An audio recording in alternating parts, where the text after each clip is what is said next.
Oke, selamat pagi semuanya. Kita akan mulai kelas kita. Sebelum kita mulai kelas kita, mari kita berdoa. Bapa di surga, Bapa yang baik, saat ini kami akan belajar. Tolong kami agar kami boleh mengerti akan maksud firman Tuhan. Bantu kelas kami supaya kami boleh mengimani apa yang disampaikan melalui firman Tuhan. Di dalam nama Tuhan Yesus, kami telah berdoa. Amin.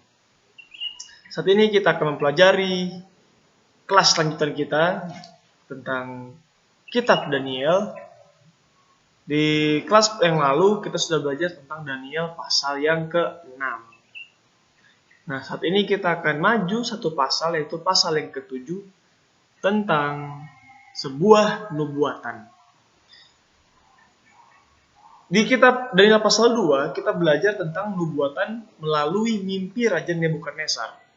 Raja Nebukadnezar bermimpi tentang patung. Nah, setiap patungnya ini terdiri dari bagian-bagian yang berbeda, seperti kepala dari emas yang melambangkan Babylon, dada dari perak melambangkan Media Persia, perut dari tembaga melambangkan Yunani, betis dari besi melambangkan kerajaan Romawi, dan jari-jari kaki yang bercampur dengan tanah liat dan besi melambangkan 10 kerajaan Eropa yang tidak bisa bercampur, tidak bisa menyatu. Dan di Daniel pasal 7 juga menceritakan tentang nubuatan. Tetapi nubuatan ini diterima oleh Daniel melalui sebuah mimpi yang bercerita tentang keempat binatang. Mari kita lihat. Kalau di dalam Daniel pasal 2, setiap bagian patung, 4 bagian patung melambangkan kerajaan. Satu kerajaan. Seperti Babylon dilambangkan emas dan seterusnya. Dan keempat binatang ini juga melambangkan keempat kerajaan yang akan menguasai dunia. Mari kita lihat. Daniel pasal yang pertama. Pasal yang ke-7. Oke, ayat yang pertama kita baca. Tolong sediakan Alkitabnya dan kita akan belajar. Kita buka kitab kita di Daniel pasal 7. Pada tahun pertama pemerintahan Belshazzar, ini Raja Babel, bermimpilah Daniel dan mendapat penglihatan di tempat tidurnya. Lalu dituliskannya mimpi itu, dan inilah garis besarnya. Jadi ketika Daniel mimpi, mimpi datang dari Tuhan, dan Daniel menuliskan mimpinya. Dan inilah mimpinya. Ayat 2, Daniel pasal 7 ayat 2 berkata, "Berkatalah Daniel demikian, pada malam hari aku mendapat penglihatan, tampak keempat angin dari langit mengguncang laut besar." Mari kita lihat sini ya. 4 mata angin. Apa itu arti 4 mata angin? Ingat, kitab Daniel adalah kitab yang berisi tentang simbol-simbol, dan simbol-simbol ini memiliki arti. Demikian juga tentang 4 mata angin. Apa arti dari 4 mata angin? 4 mata angin melukiskan kegiatan politik di berbagai pelosok dunia. Dan 4 mata angin juga melambangkan satu pergerakan politik di dalam sini kan. Dan dari langit mengguncang laut besar. Jadi 4 mata angin ini mengguncang laut besar. Pergerakan politik yang seru terus bergerak. Dan apa itu laut besar? Nah, laut besar melambangkan bangsa-bangsa di dunia, yakni laut besar manusiawi sepanjang masa. Jadi laut ini melambangkan ke satu dunia yang dipenuhi dengan manusia. Nah, binatang. Mari kita baca ayat 3. Dan keempat binatang besar naik dari dalam laut. Yang satu berbeda dengan yang lain. Jadi ketika angin besar itu, pergerakan politik itu mengguncang laut besar. Ingat, politik dilambangkan sebagai angin. Dan laut dilambangkan sebagai manusia. Kumpulan-kumpulan manusia. Lalu dari dalam laut muncul seekor binatang. Ada 4 binatang. Muncul binatang besar yang berbeda dari yang lain. 4-4-nya ini beda. Nah, binatang itu lambang apa? Ingat ini ya. Binatang adalah lambang raja atau kerajaan yang muncul dari dalam bumi. Nah, ini Daniel 7 ayat 17. Kita lihat ya, binatang pertama. Ada 4 binatang. Binatang pertama. Lambang apa ini? Binatang pertama. Ini berkuasa dari tahun 605 sampai 539. Kerajaan apa itu? Nah, bentuknya dulu kita lihat. Yang pertama ayat 4. Daniel 7 ayat 4.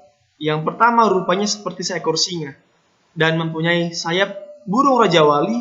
Aku terus melihatnya sampai sayapnya tercabut dan ia terangkat dari tanah dan ditegakkan pada 2 kakinya seperti manusia. Dan kepadanya diberikan hati manusia. Kita lihat, singanya punya sayap. Sayap adalah lambang kecepatan. Jadi kerajaan ini menginvasi dunia, menguasai dunia dengan kecepatan. Sangat kuat. Dan singa melambangkan kekuatan. Siapa itu? Binatang yang pertama melambangkan kerajaan Babylon. Babylon. Nabi-nabi lain juga melambangkan singa sebagai Babylon. Dilihat sini. Nabi Yeremia, Yeskiel, dan Habakuk melambangkan kerajaan Babylon sebagai singa. Singa sebagai raja binatang di darat dan burung Raja Wali sebagai raja burung, tepat melambangkan puncak kejayaan Babel. Jadi ini singa memiliki sayap Raja Wali. Artinya adalah binatang ini atau kerajaan ini sangat berkuasa. Mari kita lihat selanjutnya. Nah ini kalau di Daniel pasal 2, kepala dilambangkan emas, melambangkan Babylon. Kalau di pasal 7, Babylon dilambangkan sebagai singa. Nah ini Babylon dari tahun 605 sampai tahun 539.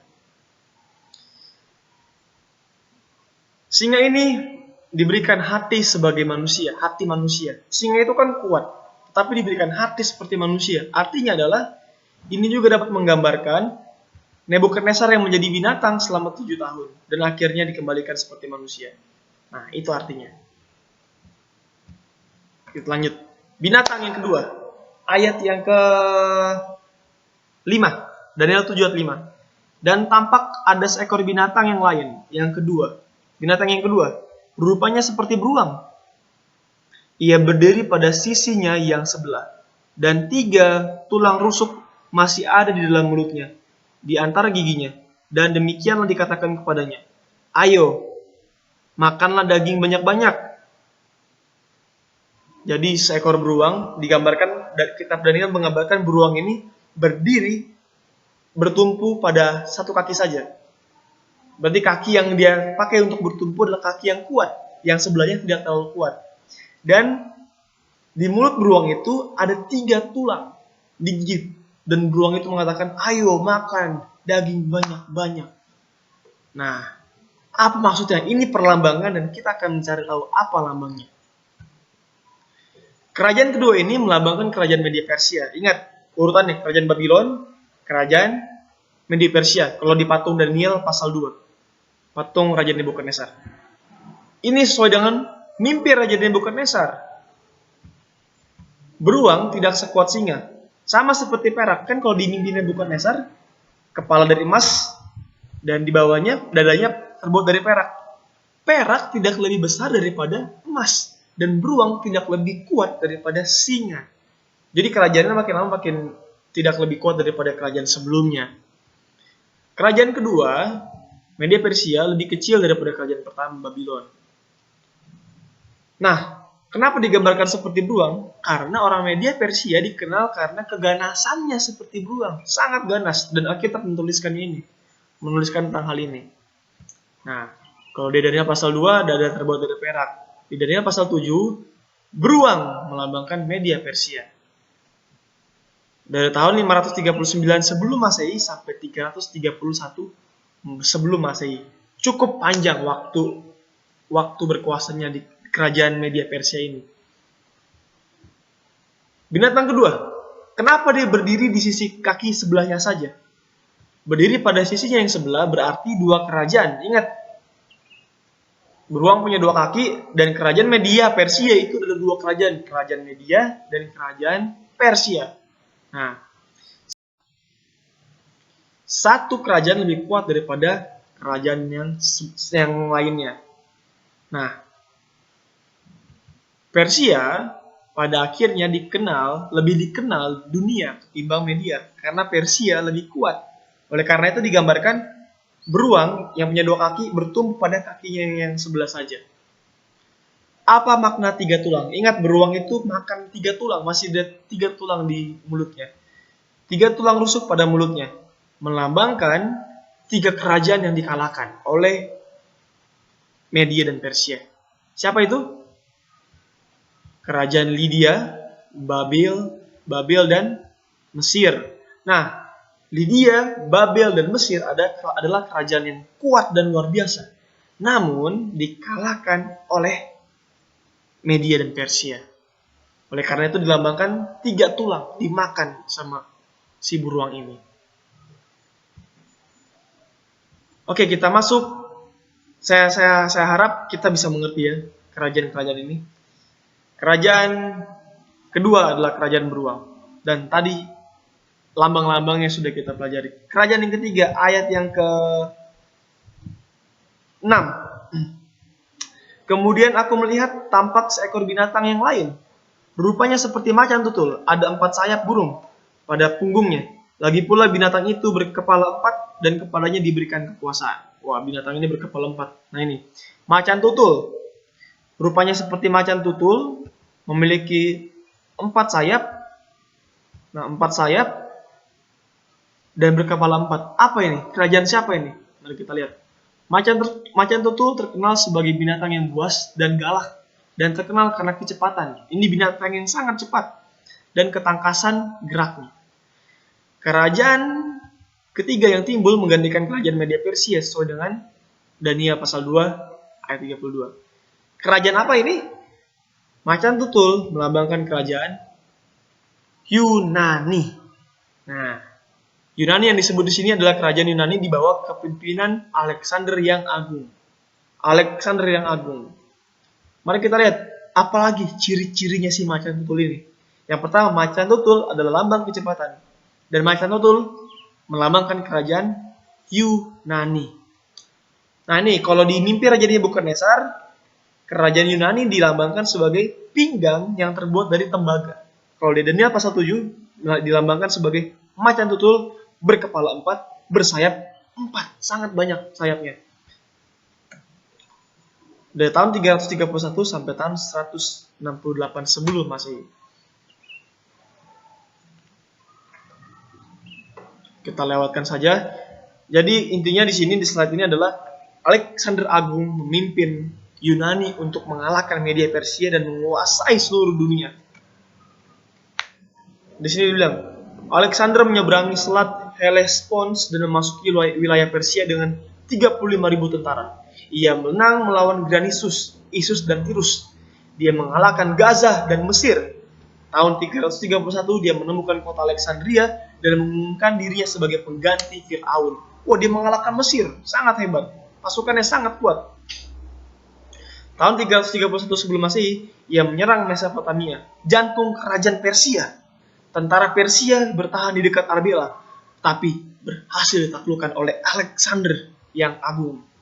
Tahun 329, ia merebut Makaranda yang sekarang dikenal sebagai Samarkand di Turkestan. Pada tahun 323 sebelum Masehi, Alexander Agung membuat Babel sebagai ibu kota pemerintahannya. Tetapi Alexander Agung mati pada usia yang muda, yaitu pada usia 33 tahun.